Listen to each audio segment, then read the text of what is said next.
Hey, how's it going, guys? So today I just want to shoot a quick video on 7 things that I would personally tell my mom if she were selling a piece of land or selling her house. When we're out looking at houses to buy or looking at pieces of land, we hear tons of horror stories of people that have had just bad experiences dealing with people that they have had a cold call or a text from somebody and they signed their house up and the whole deal went south.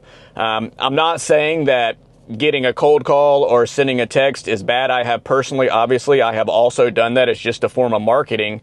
But in the real estate world, there's a bunch of clowns out there. And if you're not aware of what to look for, it can really just tie your property up and become a massive headache for you.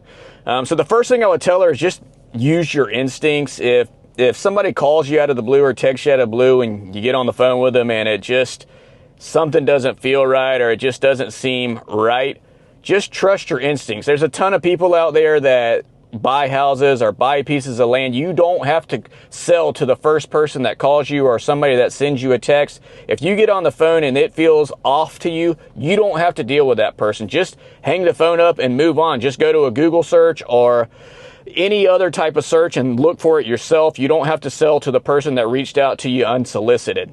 Another thing that I would look for is if they sound like an overseas call center or they're not speaking good English. I mean, anybody in America, when you're dealing with somebody from another country, you can clearly tell on the phone that they can barely speak English. You can't understand them.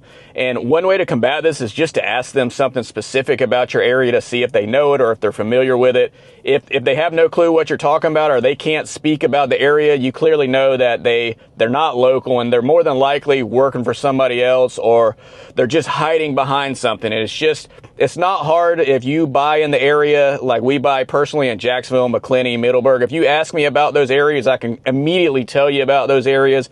So when you're speaking with these people and if they really have no idea when you're talking to them and you get the sense that they have no idea what they're talking about, which you will, just go ahead and hang the phone up. It's really no point in continuing on the conversation with them. It'll waste your time and they're really out there to take advantage of you at that point. Another thing I would do is literally ask them for their name. And I would go as far as to tell them to connect with you on social media. That way you can kind of vet them from their social media presence.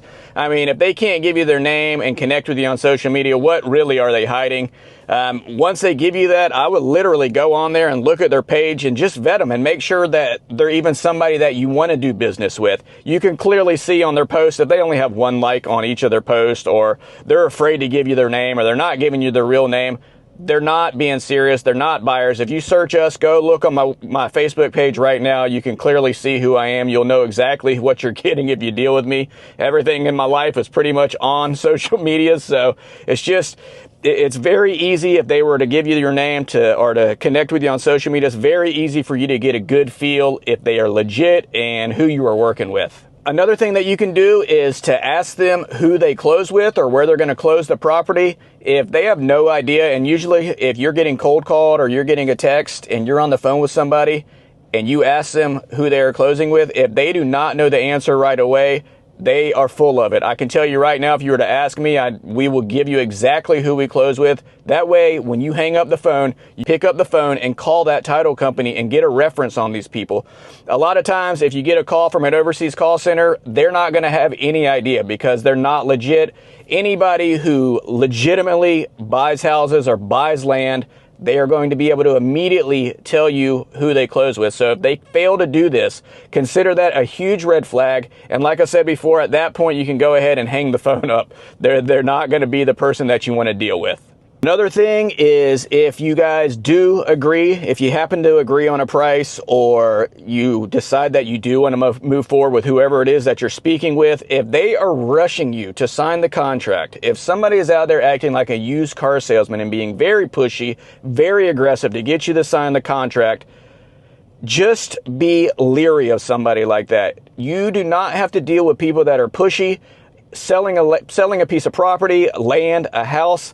All of that is a very big decision on your part. So if you are not comfortable or they are forcing you into something, do not do not move forward in that situation. Anybody who is legitimately wanting to buy your property will work with you. They will understand your needs and they will listen to what it is that you care about. Also, just to piggyback off this point, if you do decide to sign a contract with them, please read the contract. There are a couple things in the contract that you should be made aware of.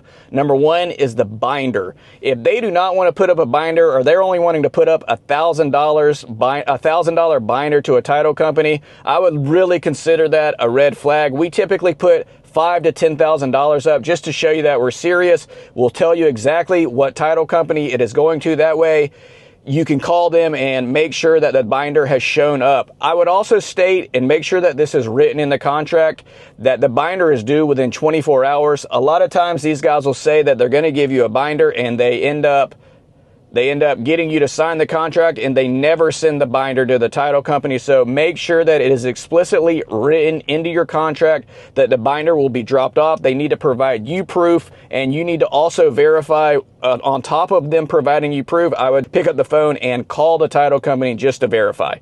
Another thing in the contract that I would highly suggest to be aware of is if I would ask who they're going to take, what name they're taking title in, who's buying it. If they give you their name, make sure that there is no clause that says and or assigns.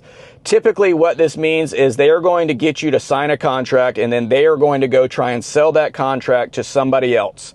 They're not the end buyer. So if they have that in the contract, either have them remove it, or if it were me personally, I would be very leery of moving forward in something like that, because usually if they're not upfront about that, they're not going to be upfront about a lot of the things that they're trying to do in the transaction. So there you have it. Those are just a few of the things to be made aware of. There is literally a list 100 deep, and I can make this video an hour long, but I'm not going to do that. I will shoot another video in the future and go over more things and more ways for you to protect yourself.